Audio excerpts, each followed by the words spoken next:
तो guys, welcome back to Kute commerce coaching classes. तो जैसा कि हमने हमारा 12 का first chapter introduction to corporate finance, इसकी अभी तक हमारी 3 वीडियो लेक्चर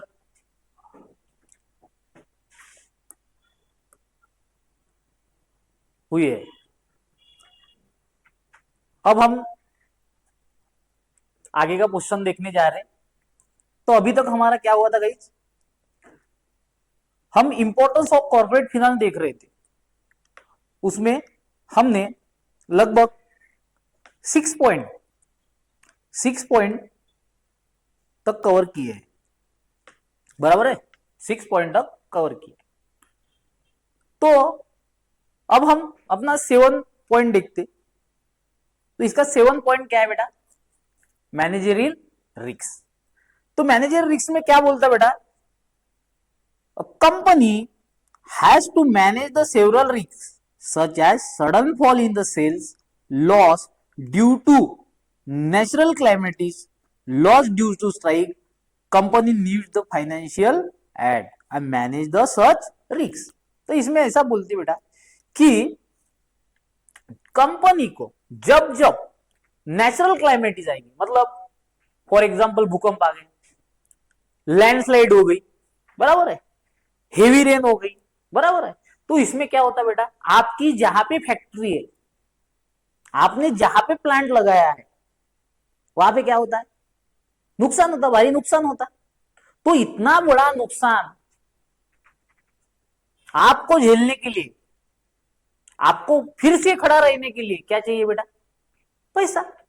अरे पैसा रहेगा तभी तो फिर से आप क्या करोगे, प्लांट रिकवर कर पाओगे।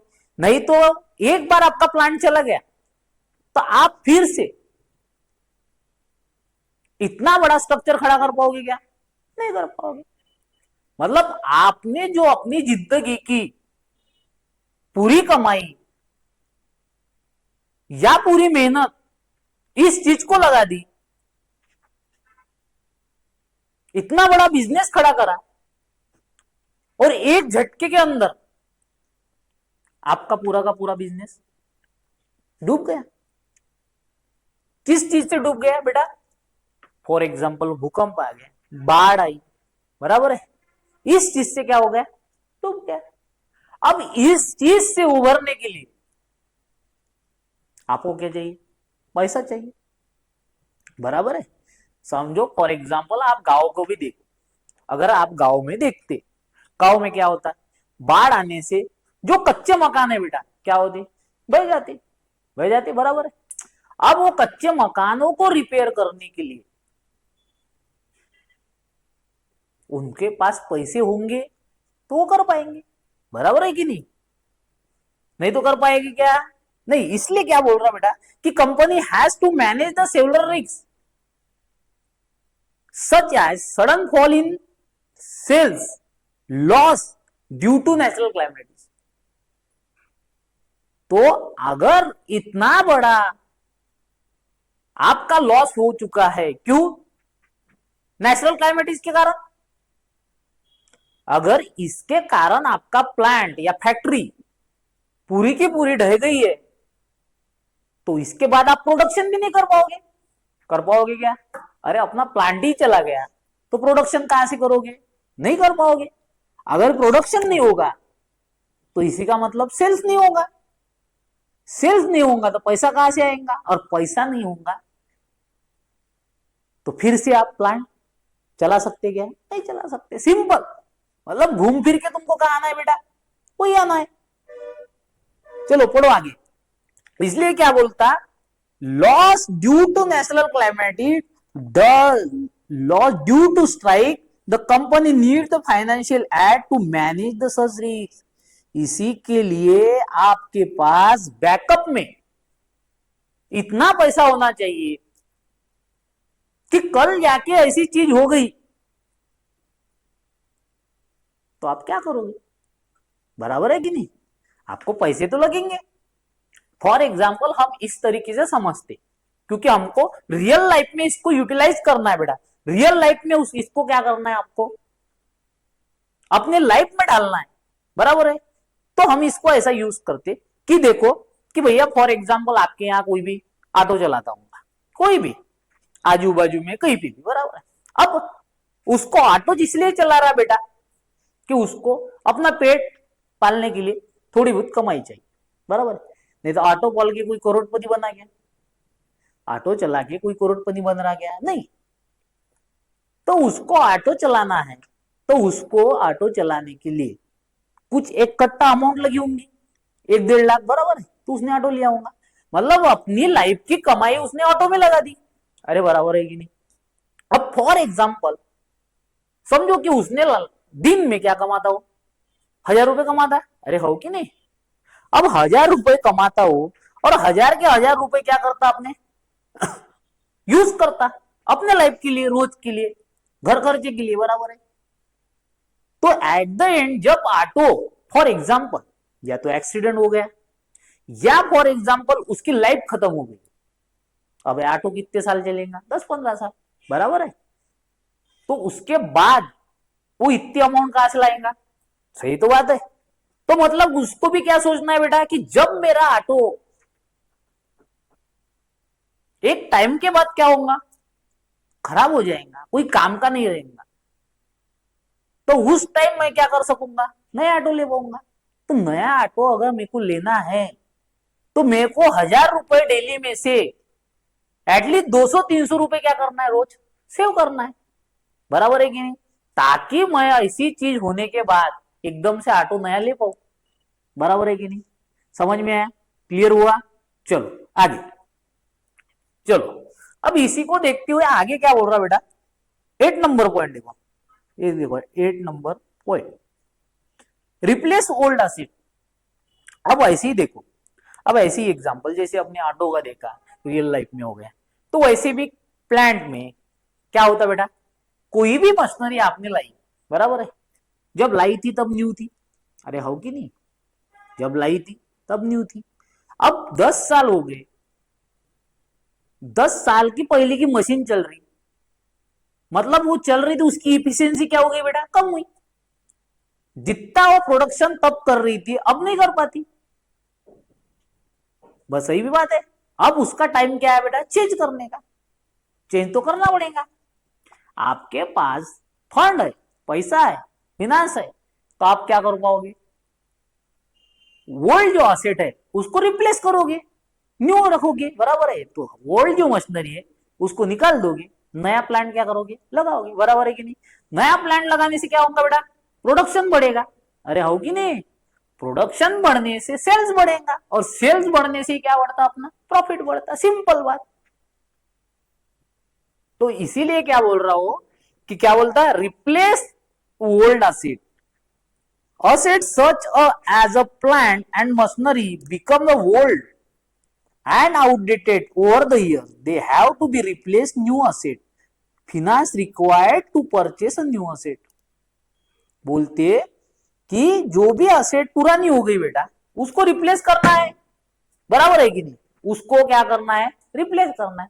तो उसके लिए आपको क्या लगेगा, पैसा लगेगा, बराबर है। चलो आगे क्या बोलता और पॉइंट 8 नंबर पॉइंट समझ में आ गया बेटा। चलो नेक्स्ट 9 नंबर पॉइंट क्या बोलता, payment of dividend and interest, finance is needed to pay dividend to share holder, interest to creditor bank, बराबर है। बोलते पैसा इसलिए भी आपको जरूरी है कि आपको पेमेंट करना है, किस चीज का बेटा, डिविडेंड, इंटरेस्ट, बराबर है। अब डिविडेंड तो मान लेते बेटा कि जब आपको प्रॉफिट होगा तभी आप दोगे, प्रॉफिट होगा तभी आप दोगे, क्योंकि डिविडेंड का क्या है, डिविडेंड आपको देना मैंडेटरी है क्या बेटा, नहीं है। पर इंटरेस्ट क्या है, इंटरेस्ट है मैंडेटरी, तो आपको क्या करना पड़ेगा, इंटरेस्ट तो देना ही है। तो फंड की रिक्वायरमेंट लगेगी कि नहीं लगेगी, बराबर है। तो आपको क्या करना पड़ेगा बेटा, पेमेंट तो देना पड़ेगा। तो इसीलिए क्या होगा, यहाँ पे बोल रहे हैं finance is needed to pay dividend to share holder, interest to creditor, bank. बराबर है, मतलब डिविडेंड देना आपके लिए मैंडेटरी तो नहीं है, पर इंटरेस्ट देना मैंडेटरी है। तो इंटरेस्ट के लिए आपको पेमेंट तो लगेगा, पैसा तो लगेगा, बराबर है कि नहीं। पर आपको डिविडेंड, चलो मान लेते डिविडेंड के केस में आपको लॉस हो रहा था, आप डिविडेंड नहीं बांटोगे, पर इंटरेस्ट के लिए तो पेमेंट लगेगा भाई, है कि नहीं। तो फाइनेंस उसलिए भी यूज है, जरूरी है कि आपको क्या लगता है, पेमेंट देना है, किस बात का, डिविडेंड का और इंटरेस्ट का। चलो 9 नंबर पॉइंट समझ में आया बेटा। चलो नेक्स्ट आगे 10 नंबर पॉइंट देखो, पेमेंट ऑफ टैक्स फीस। बराबर है, देखो क्या बोला, company has to pay to tax to government such a income tax, goods and service tax, fees to register of companies on various occasion, finance is needed for the paying taxes and fees. For example, अब हमको यहां पे ये समझना पड़ेगा बेटा कि हमको इनकम टैक्स दिया है और क्या दिया बेटा, जीएसटी दिया है। बराबर है, क्या दिया रे, इनकम टैक्स दिया है और जीएसटी दिया है। अब हमको ये भी समझना पड़ेगा यहाँ पे कि इनकम टैक्स क्या रहता, जीएसटी क्या रहता। बराबर है, अब आपको अगर इनकम टैक्स जो भी होता बेटा वो क्या होता है, डायरेक्ट टैक्स होता है। क्या होता है, डायरेक्ट टैक्स होता है। और जीएसटी क्या है बेटा, इनडायरेक्ट टैक्स। अब इसको इस तरीके से हम समझते हैं कि फॉर एग्जाम्पल आप एखादा कोई भी गुड्स, कोई भी वस्तु आप 100 रुपए में बेच रहे, देखो यार कितने रुपए में बेच रहे, 100 रुपए में बेच रहे, सही बात है। इसकी कॉस्ट बेटा, इसकी कॉस्ट कितनी है, 80। बराबर है, देखो कॉस्ट कितनी है, 80 रुपये। बराबर है, और आप सेल कितने में कर रहे बेटा, सेल 100 में कर रहे, और मैं बोल रहा हूं कि इस चीज पे 12% क्या है बेटा, जीएसटी। बराबर है, तो ये टोटल कितना हो गया बिल, 112 का। यहां तक समझा, समझे कि नहीं। तो आपने जो 12 रुपए बेटा ये किन से लिए, बताओ, ये 12 रुपए किन से लिए, मैं एक चीज बेच रहा हूं। बराबर है, मैं एक चीज बेच रहा हूं, फॉर एग्जाम्पल ये रिमोट बेच रहा हूं। बराबर है, रिमोट को बनाने के लिए मेरे को कॉस्ट कितनी आई बेटा, 80 रुपए। सही बात है, अब उसको मैं 100 रुपए में बेच रहा हूं, मतलब 20 रुपए क्या करा मैंने, 20 रुपए प्रॉफिट कमाया, हो कि नहीं। अब उसमें से मैंने 12% क्या लिया बेटा, जीएसटी लिया, और ये जीएसटी किससे लूंगा मैं, कंज्यूमर से। अब जिसको रिमोट बेच रहा हूं वही तो मेरे को 12 रुपए देगा ना, मैं तो 12 रुपए को किसको दूंगा, गवर्नमेंट को दूंगा।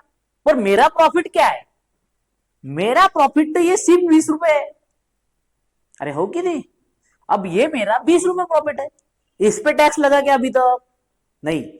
आपने जो गुड्स बेचा जिसका टैक्स आपने किससे वसूला, कंज्यूमर से वसूला, फिर जाके आपने गवर्नमेंट को भरा, तो ये क्या हो गया, इनडायरेक्ट टैक्स तो दिया आपने, तो भरा किसने, कंज्यूमर ने भरा, उसकी जेब से गया, भरने वाले जरूर अपन है, पर दिया किसने बेटा, कंज्यूमर ने दिया। तो इसीलिए वो क्या हो गया, इनडायरेक्ट। अब डायरेक्ट की जब बात आएंगी तो आपने जो 20 रुपए कमाए, ये जो 20 रुपए कमाए, ये 20 रुपए क्या है, 80 और 100 का डिफरेंस। बराबर है कि नहीं, 80 रुपए आपको क्या लगे, कॉस्ट लगी बनाने में, 100 में बेचा, मतलब 20 रुपए क्या किया आपने, प्रॉफिट कमाए। अब ऐसे हजारों गुड्स आपने बेचे होंगे बेटा, हजारों गुड्स बेचे होंगे जिसपे आपने 20-20 रुपए कमाए होंगे, हो कि नहीं। तो साल भरे में असो आप मोटा मोटी पकड़ते आपने 20 लाख रुपए कमाए, कितना, 20 लाख। बराबर है,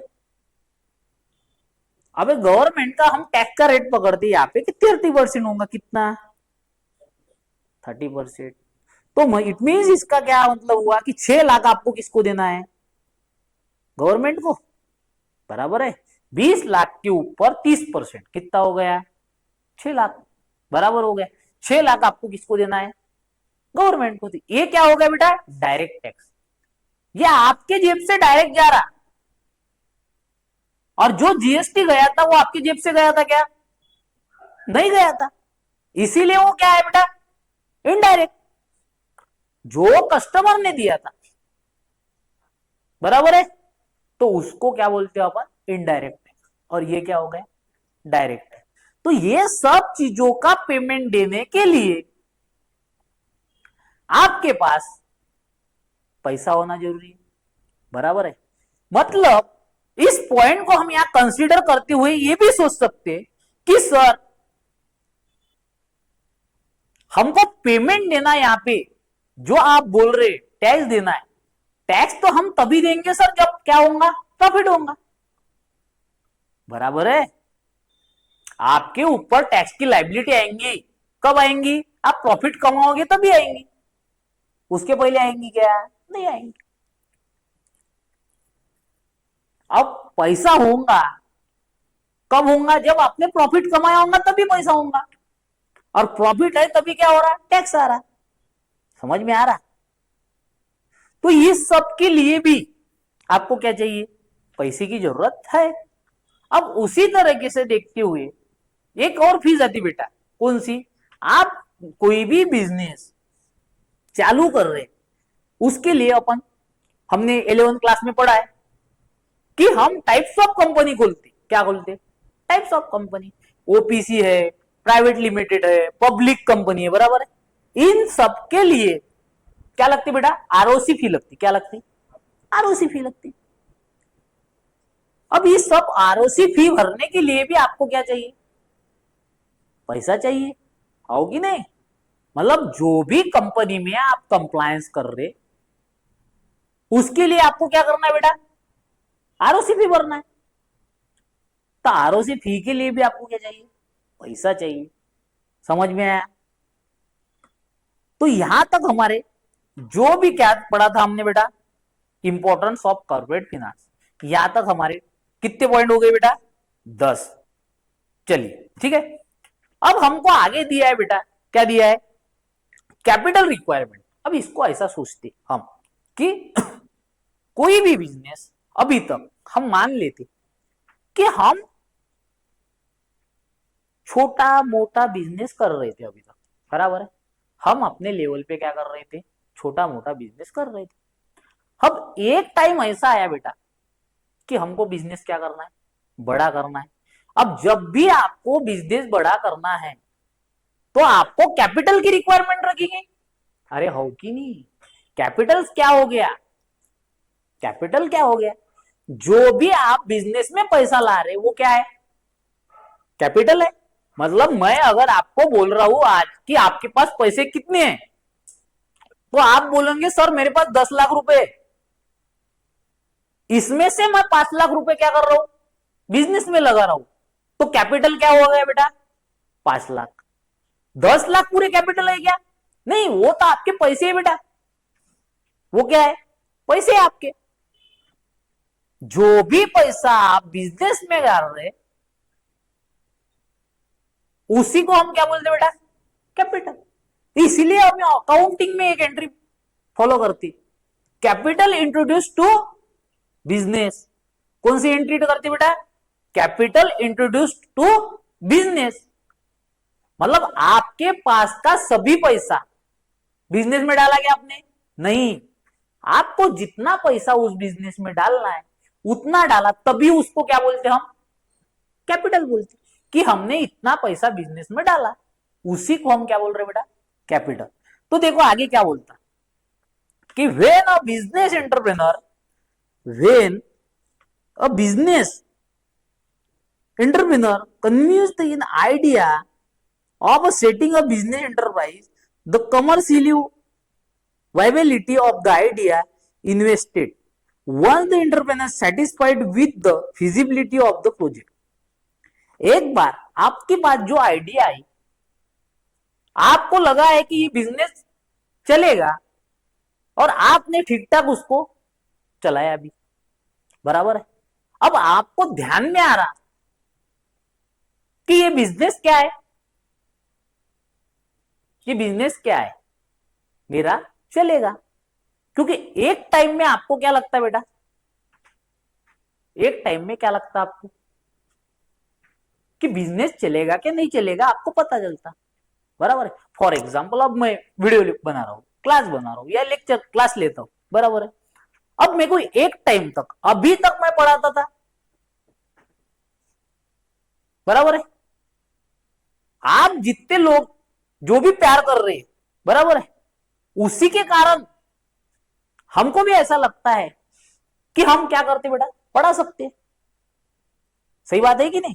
तो हमारे मन में जो भी इस चीज को लेके जो कॉन्फिडेंस आया है कि हम पढ़ा सकते हैं, तभी हम इस चीज में क्या होंगे बेटा, आगे बढ़ेंगे। तो वैसे ही क्या रहेगा बेटा, बिजनेस, है कि नहीं? आपका एक छोटा मोटा बिजनेस एक बार स्टेबल हो गया, एक बार उसको लग गया कि हाँ पैसे आते हैं इस बिजनेस में, तो आप क्या करोगे, आगे बढ़ोगे। तो इसलिए वो बोलता क्या बेटा, आगे देखो, satisfied with the feasibility of the project, the serious step taken to start the project। बोलते बेटा एक बार तुम्हारा हो गया कि आपको क्या करना है, सीरियस स्टेप, आप जो भी स्टेप लोगे क्या होंगे, वो बात के सीरियस होंगे। कैसे, देखो, द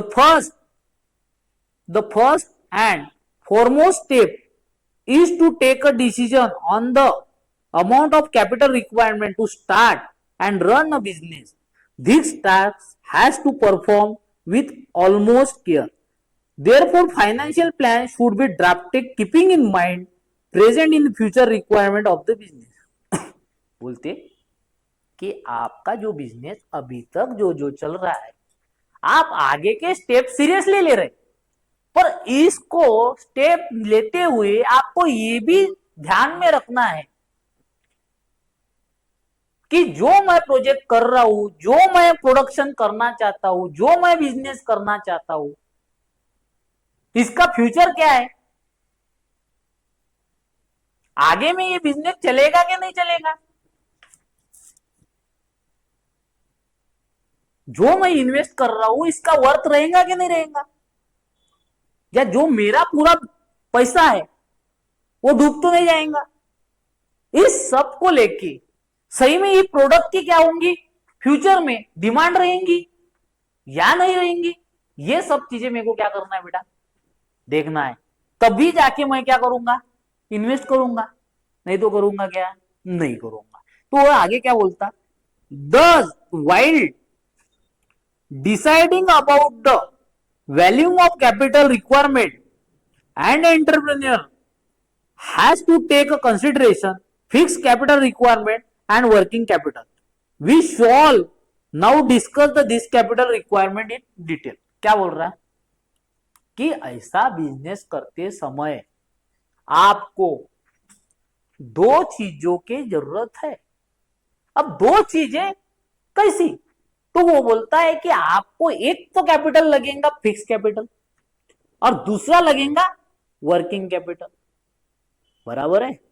जहां तक कैपिटल की बात है वो तो हमने पढ़ लिया कि कैपिटल क्या होता है सब, तो आपको कैपिटल तो समझ में आ गया, बराबर है कि कैपिटल मीन्स व्हाट, तो ये बात तो आपको समझ में आई। अभी बात ये है सर कि फिक्स कैपिटल क्या होता है और वर्किंग कैपिटल क्या होता है, बात तो सही है।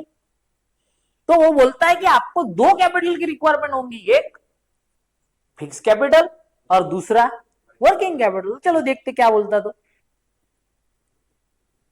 Financial plan refer the assessment financial requirement and arranging the source of capital. तो बोलता है फिक्स कैपिटल में, देखो नीचे पढ़ो नीचे देखो, फिक्स कैपिटल। तो कैपिटल बेटा क्या होती है, दो प्रकार की होती है, बराबर है। और जो फिक्स कैपिटल होता है उसको हम कैसे देखते बेटा कि फिक्स कैपिटल में क्या क्या आता, बताओ। फॉर एग्जांपल फिक्स कैपिटल क्या है बताओ, जैसे लैंड हो गया, जैसे बिल्डिंग हो गई, जैसे फर्नीचर हो गया, जैसे मशीनरी हो गई, बराबर है। ये क्या है बेटा, फिक्स। अब फिक्स इसलिए हम उसको बोलते कि ऐसा लॉजिकली ध्यान में रखो कि इसको फिक्स इसलिए हम बोलते हैं कि जो भी असेट हम वन टाइम इन्वेस्ट करते और उसकी आने वाली सालों सालों तक हम उसका बेनिफिट उठाते, क्या करते? अब कोई भी चीज अगर आपको फिक्स कैपिटल पूछ रहा है कोई, तो जो भी फिक्स कैपिटल आप बताओगे तो क्या बोलोगे कि जो भी असेट आप वन टाइम परचेस करते, वन टाइम इन्वेस्टमेंट करते और उसका बेनिफिट सालों साल लेते। तो इसको कैसे समझे बेटा आप? फॉर एग्जाम्पल एक आधी मशीनरी है, 20-25 लाख की आपने मशीनरी लगाई प्लांट में, हो कि नहीं? 25 लाख की मशीनरी है। अब आपने अपने प्लांट में 25 लाख की मशीनरी तो आज लगा दी, 25 लाख तो खर्चा आज ही कर दिया, पर उसका बेनिफिट आप सालों तक लोगे। फॉर एग्जाम्पल हम मशीनरी को बोल रहे हैं कि बेटा ये मशीनरी की लाइफ क्या है? 10 साल है। क्या है? 10 साल है। तो इट मीन्स क्या हुआ? हर साल की लाइफ कितनी है? 2.5 लाख। बराबर है, 2.5 लाख इंटू 10 ईयर, तो आप 25 लाख पे आ जाओगे। बराबर। इधर देखो यहां पढ़ते हम, देखो एक मशीनरी आपने प्लांट में लगाई, कितनी है? कॉस्ट कितनी है बेटा? 25 लाख। एक आपने प्लांट लगाया 25 लाख। अब मैं इसकी लाइफ क्या बोल रहा हूं? 10 ईयर। क्या है बेटा? इट मीन्स हर साल इसकी जो लाइफ यूज होंगी वो कितने रुपए की होंगी? 2.5 लाख। बराबर है, 2.5 लाख। अब जो भी यूज होती है इसी को हम क्या बोलते बेटा? डिप्रीसिएशन। इसी को हम डेप्रिसिएशन बोलते, इसी को हम घसारा बोलते। मतलब जो मशीनरी यूज हो रही वो हर साल जो हो रही उसका 2.5 लाख का हर साल का डेप्रिसिएशन है। मतलब अपने में से वो 2.5 लाख की वैल्यू हर साल छोड़ रही है, समझ रहा? मतलब आप उसकी लाइफ में से 2.5 लाख का हर साल उसका बेनिफिट ले रहे। सही तो बात है। मतलब जो भी फिक्स कैपिटल है उसका आप एट अ टाइम इन्वेस्टमेंट करके लाइफ टाइम उसका कोई चीज का कोई नंबर ऑफ इयर्स का क्या लेते? बेनिफिट। बराबर है, सही तो बात है। तो इसमें क्या बोला बेटा? देखो अब लैंड का वन टाइम आप क्या करोगे बेटा? इन्वेस्ट करोगे। अब लैंड बोले तो लैंड की कोई लाइफ है क्या बेटा? लैंड का कोई डिप्रिसिएशन है क्या? नहीं, लैंड का तो क्या है? एप्रिसिएशन है। लैंड की वैल्यू बढ़ती रहेगी, लैंड की वैल्यू बढ़ती रहेगी। सही बात। मशीनरी की वैल्यू कम होंगी, फर्नीचर की वैल्यू कम होंगी, बिल्डिंग की वैल्यू कम होंगी, क्योंकि इन सब चीजों को क्या है बेटा? लाइफ है। लैंड को कोई लाइफ है क्या रे? लैंड की वैल्यू कभी भी एप्रिसिएट होती, बढ़ती रहती। बराबर है। तो आपको फिक्स कैपिटल समझा? तो देखो हम जो पढ़ेंगे अभी जो मैंने बताया वही वहां पे लिख के होगा। बराबर है। तो चलो वन बाय वन पढ़ते। देखो सबसे पहली बात, क्या फिक्स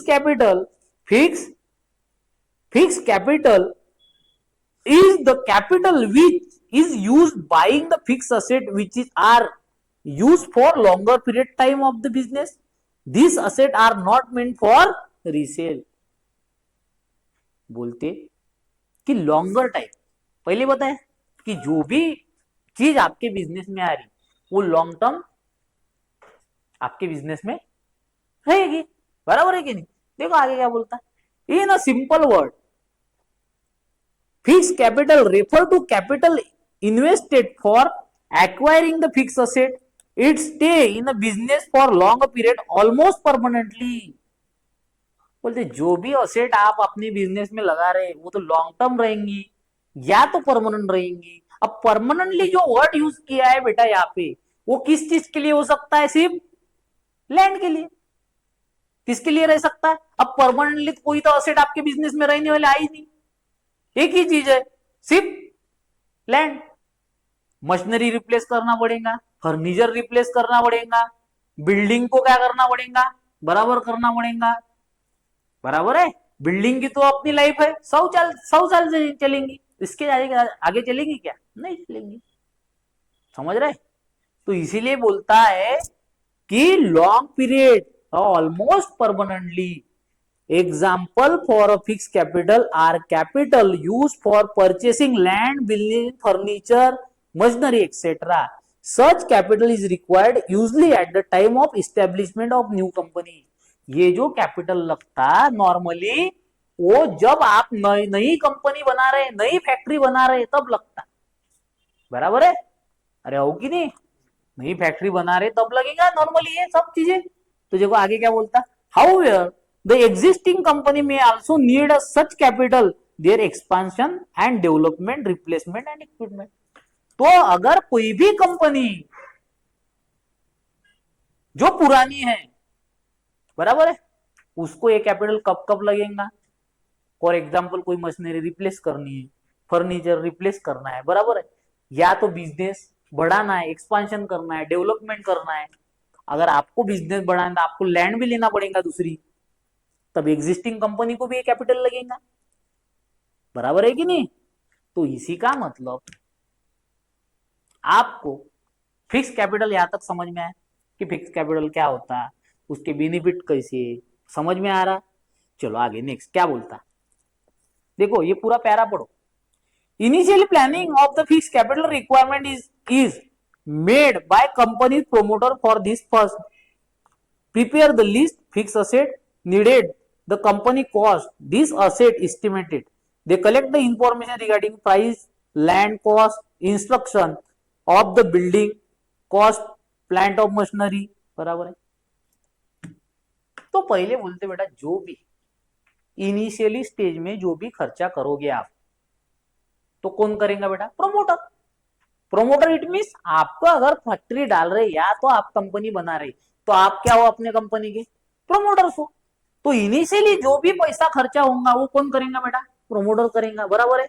तो सबसे पहले आपको तो देखना पड़ेगा, हाँ मशीनरी कितने रुपए की होंगी, लैंड कितने रुपए की होंगी, फर्नीचर इतने रुपए का होगा, बिल्डिंग कंस्ट्रक्शन इतने का होगा. सही बात है?